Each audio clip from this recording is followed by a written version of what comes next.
Any kind of game. And there was a Friday in the Media Molecule office when we were all blown away by a particular one of our designers, Christoph, who we actually hired from the community.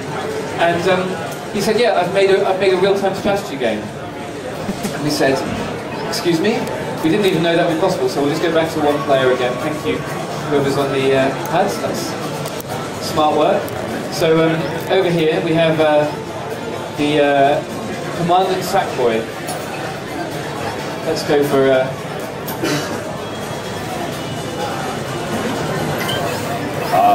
didn't fail to load the level, really.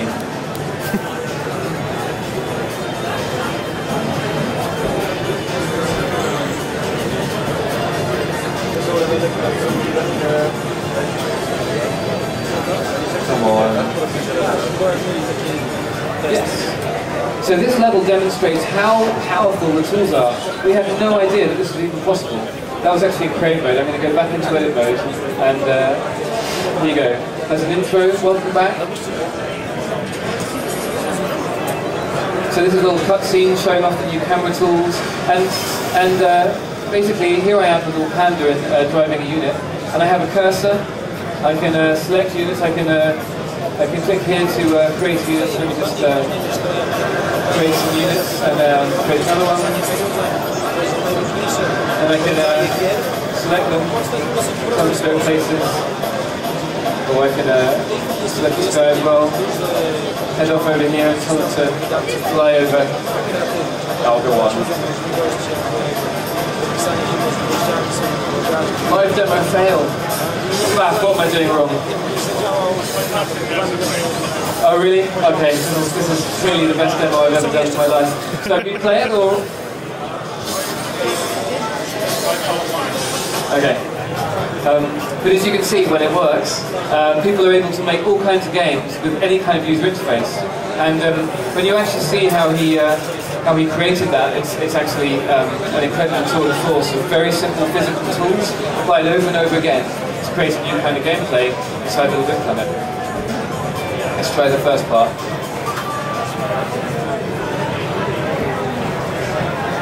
This one actually has an intro cutscene with very epic music.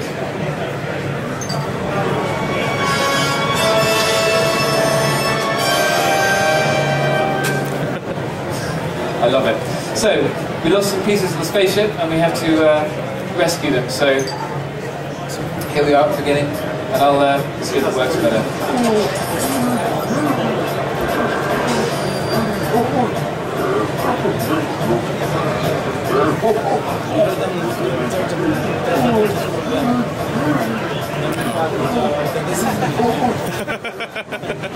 So anyway.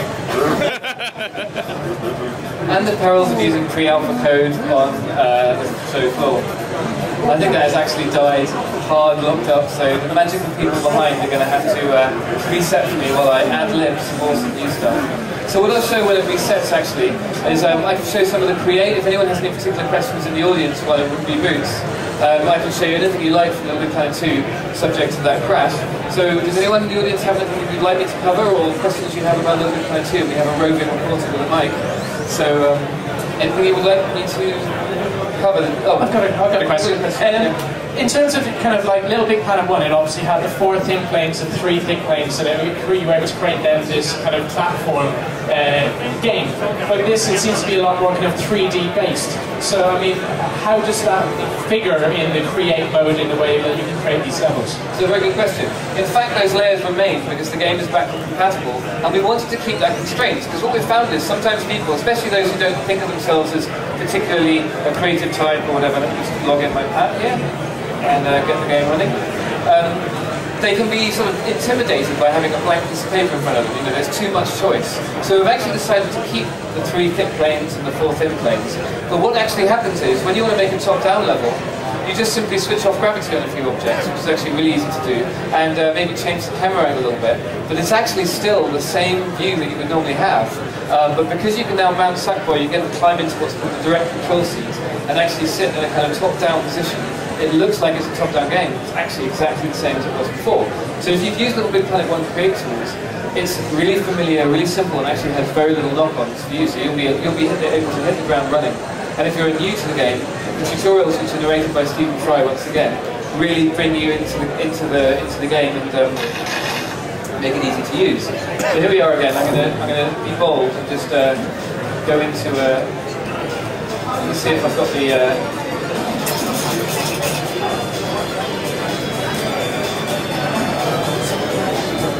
This time round it's going to be completely stable and it will never crash.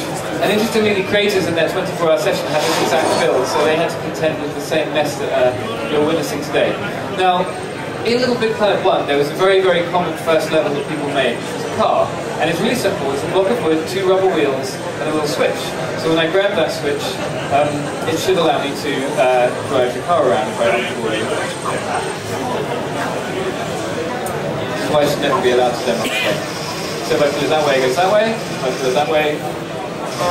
But as you can see, the controls are kind of soggy, because it's physical, and while that's very charming, for the creators who wanted to balance their level, make it really fun, maybe make it drive great, it was kind of annoying. So LittleBigPlanet 2 actually, ironically, makes things easier. So people think, oh, these new features are going to be complicated and they're going to make everything difficult. But actually, they make it simpler. So all I need to do is create... So run away. All I need to do is place down what we call a direct control seat. So I go into my tools bag, and we have all of these new kind of world speakers, object speakers, but somewhere there is a direct control seat. There it is. There's another one. And I place it onto the side of the car. Let's do that. I can tweak it so I can say, is it remote control, all of these things. But the cool part is really what happens when I open up the circuit board beside it. So if I just do that, we get a copy of the 6-axis. Now, everyone's familiar with the 6-axis controller, and all we've done is we've basically made it so that each part of the 6-axis can be wired to anything in the world. So in this case, I'll take the tilt sensor and I'll connect it to the wheel. That's all I needed to do to use the direct control seat. So now if I jump in, unpause the game, and jump into the subway, mounts on, and now if I tilt the controller, I've built a car powered by 6-axis. That took about 4 clicks, and we have an amazing ramp here. Homage to some of the earliest levels of LittleBigPlanet. See if I can get a good run up.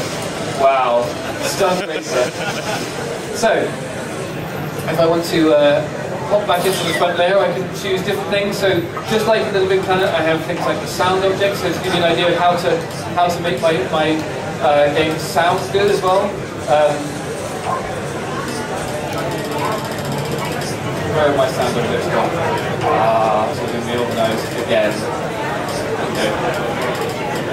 So here we have like different sound effects that you can choose, and it's been presented more nicely to find stuff. So if I maybe find some, what should go for? Vehicle engines or vehicle best, because that sounds fun.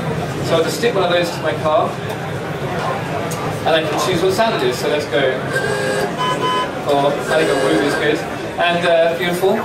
And now it's as simple as, again, choosing which button on the 6-axis I want my horn to be. So I'll choose the X face button maybe, and wire it to the sound. There we go. So now I can test out my car again. Jump in, tilt a bit. So you can see how it's really, really easy for people, and actually it's even easier in LPP2 to build up more and more powerful, complicated vehicles. And then you can actually share them in the community. So you might have someone who's an electrical engineer, a genius, you know, the Intel of LittleBigPlanet, and they're able to create things and then actually collapse them down into what we call a microchip and give them away. So that's another way that the community can help itself. We are demoing today the basic building blocks, if you like, the Lego pieces that make up the raw materials. And we don't want to predict, that's still a very good way of driving backwards over a ramp. But we don't want to predict what people are going to make. People sometimes ask, can I make a sports game? Can I make a basketball game? Absolutely. But I can't demo that to you right now because you can literally build anything. And it just takes a couple of hours and you can get something together. So let me just demonstrate some more examples of what can be made.